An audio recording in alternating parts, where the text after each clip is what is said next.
Learning changes the roles of teachers and students within the learning space, and therefore, learners must be well prepared to make necessary changes as required. Hello everyone, you are welcome to class. In the last video, you are exposed to things that you need to consider to purposefully integrate online and in-class learning activities in blended learning environment.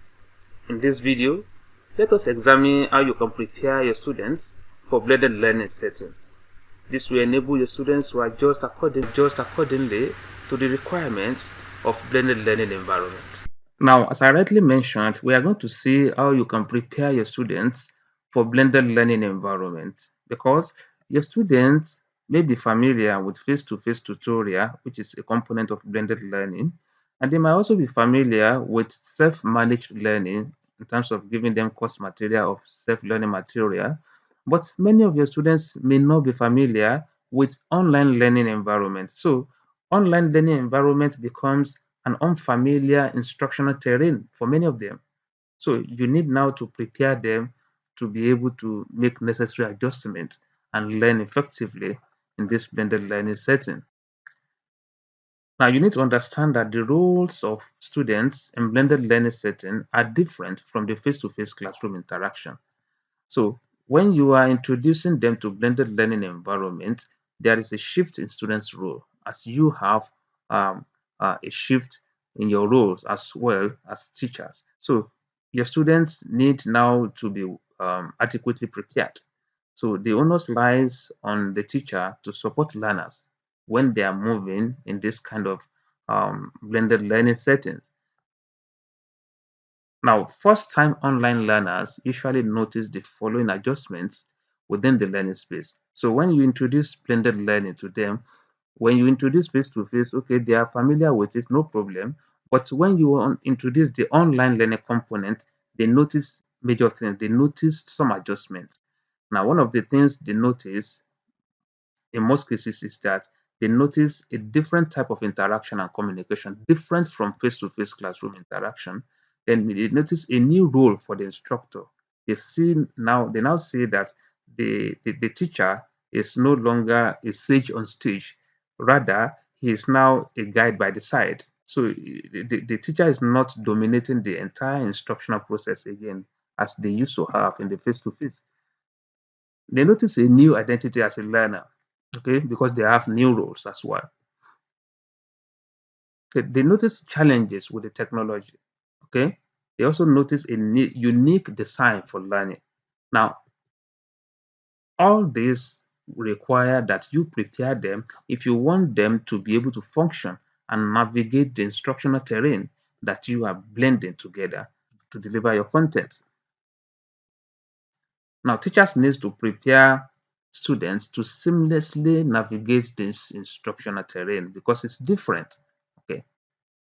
Now, you need to inform students that they are co-constructors of knowledge. They shouldn't expect you to feed them with everything as they used to have in the face-to-face classroom instruction. So you inform your students, okay, from the onset that you are going to work together and they are going to be responsible for their own learnings. And in the absence of a physical teacher in the online setting of the blended learning, now you need to provide learning resources and activities that will make your presence to be felt as a teacher. So you know that one of the ways you can prepare your students is that you know you will not be physically there, then you prepare learning resources, okay, that will ensure that your presence is felt within the process. For instance, if you develop instructional videos, your students will listen to your voice, they will see your face, and your presence will be felt. Now, you give activities that will promote group discussion. That is quite important. Those are the ways you need to prepare them for blended learning environment. Now, students should share ideas with their peers, okay, as we have in discussion forum. Okay, when they do this, okay, they systematically move from the face-to-face to online learning. Then ensure that there is teaching presence with the use of multimedia resources, especially uploading all these resources on the virtual learning environment. Now, blended learning goes beyond a mere combination of instructional delivery methods and learning resources.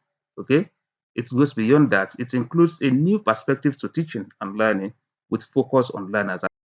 So active learning is part of the design. So when you are designing your blended learning content, okay, at the design stage, you need to ensure that active learning is integrated. Activities to be integrated should encourage active learning. Now, the following principles are presented as a foundation for design, organization, facilitation, and direct instruction in blended learning environments. So scholars have identified uh, these 7 principles that will help you to prepare your learners.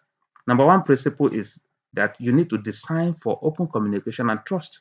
This principle refers to one-on-one interaction between teachers and students, as well as communication to the whole group and between students. So you need to ensure that the communication is entrenched in your design, in your blended learning design, and there should be trust in that kind of communication. Learners should be free, okay? There should be open communication, which means that all matters related to the course or related to a particular post, okay, are available for discussion. Now, the second principle is that you need to design for critical reflection. In fact, scholars believe that the essence of learning is in the reflection. Now, students need to reflect. They should be given the opportunity to reflect during the course. This means being able to identify their thoughts and feelings when responding to course content in relation to their own experiences. So they need to now be able to reflect on what you are giving them in terms of the content, both in the face-to-face and in online learning environment.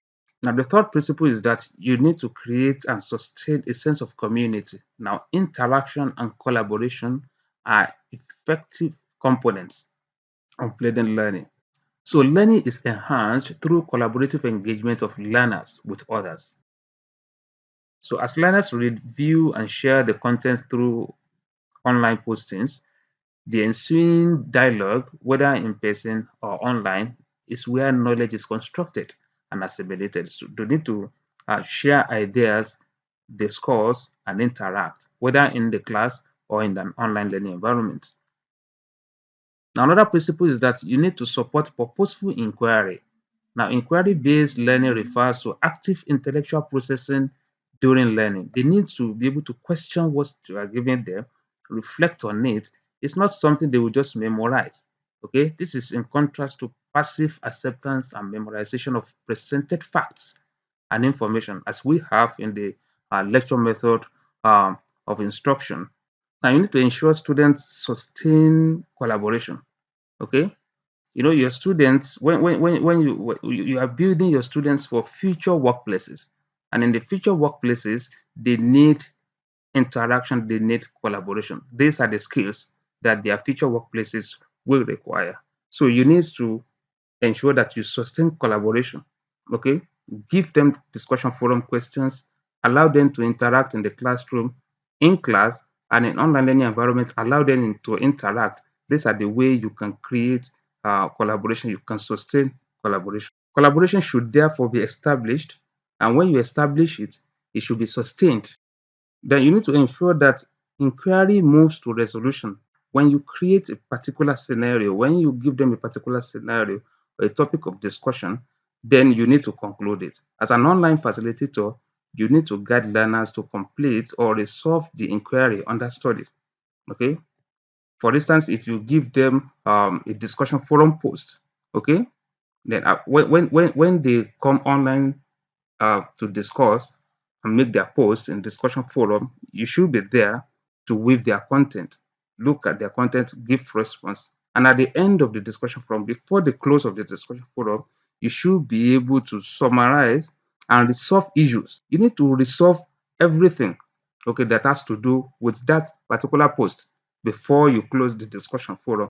Now, the last principle is that there is a need to ensure that assessment is incongruent with intended learning outcomes.